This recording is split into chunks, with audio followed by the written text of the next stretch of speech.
Yeah, so how's it going? I got another office PC to budget gaming PC. So basically, I actually bought this one with the other one, the 2400. This one's a i5 3470. I paid $70 for this one, so $130 for both of them. This one I put a 1050 Ti in it actually instead, and basically came with 4 gigs of RAM. I popped another 4 gig RAM stick in it, and yeah, that's pretty much it. Came with 500 gig hard drive, Windows 10 Pro installed.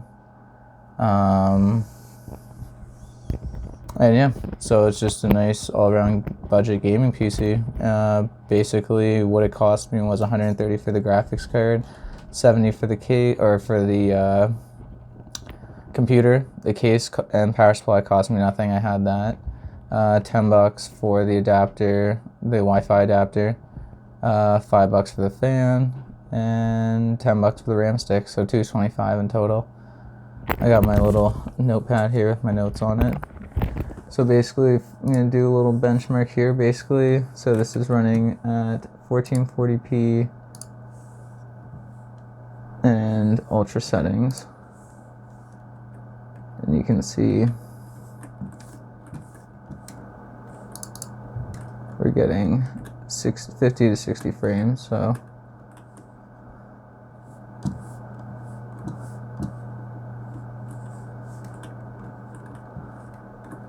yeah, just trying to find someone.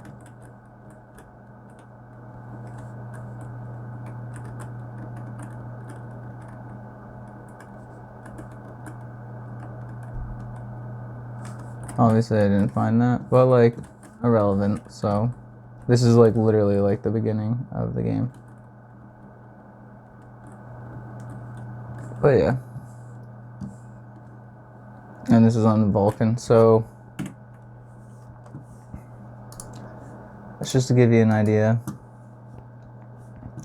Then I'm gonna pull up Shadow of the Tomb Raider and run a little benchmark there.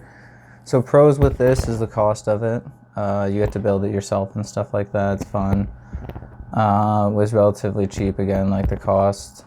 And you get to play like AAA games and stuff like that. 60 FPS. This one is going to run 60 FPS, but I'm going to leave it out of the box settings and stuff like that. So, I'll show you with that. It'll be 1080p high. But yeah, see how that goes.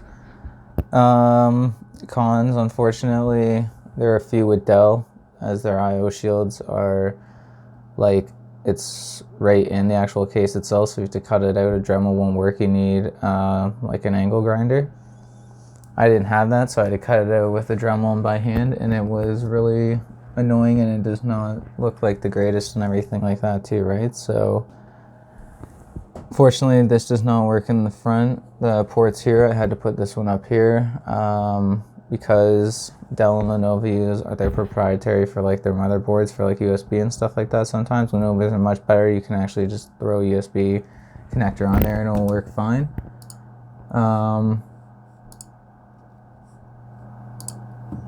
So basically 1080p, high settings, out of the box, run benchmark, and then we'll see how that goes, right?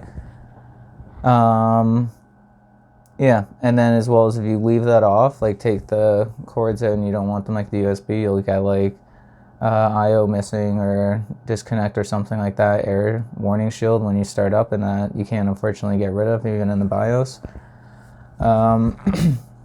Going back to the BIOS, the pros, sometimes with Dells and Lenovos you have issues with modern graphics cards. It's with the BIOS and stuff, but this one is plugged in right away, works, everything goes well.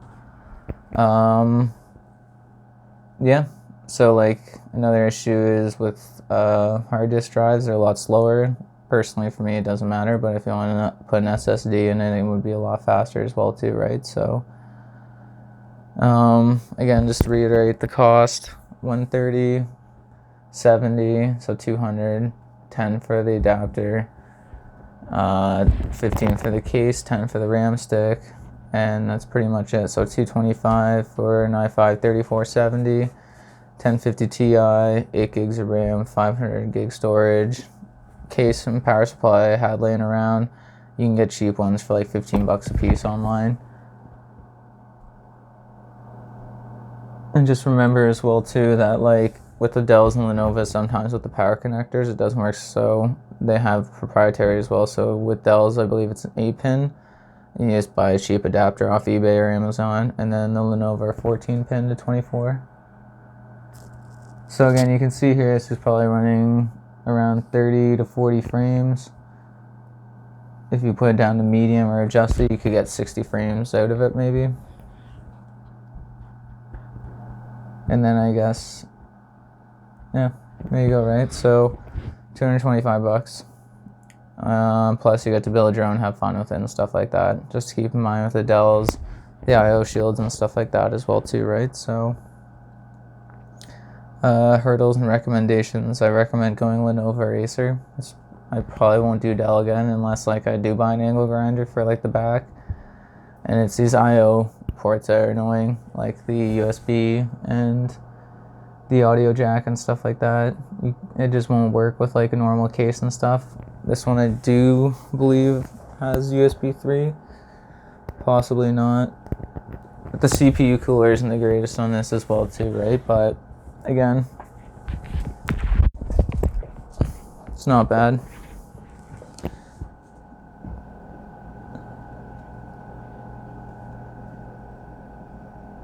But leave this, push it to the side, let you guys see what it looks like if I can. I'm also going to pull up a 3D Mark and a Cinebench as well too that I have.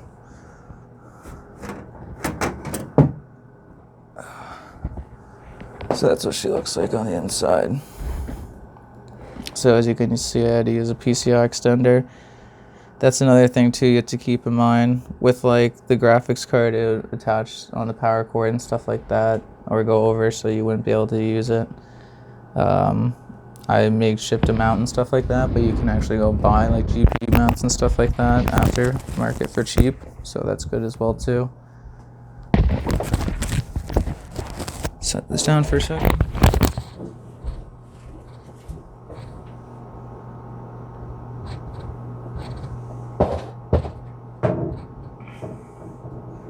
But yeah, 450 watt hard disk drive. The CPU cooler isn't the greatest though. You can get quad channel memory, so that's good. 225. The graphics card I really like though.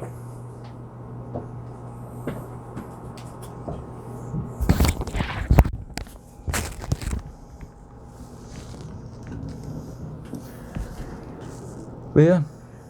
So you can see here we got an average score of 37, and yeah. So if you want to bump that up, and exit out quickly because I just wanted to show.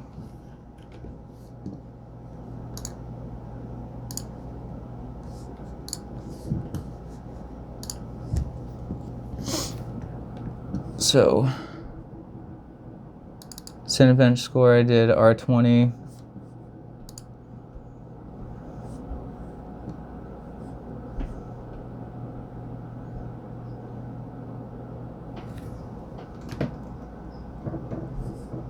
And it has a score of 1004. So similar to like a Xeon processor or something, like an older one. And then the 3D Mark times by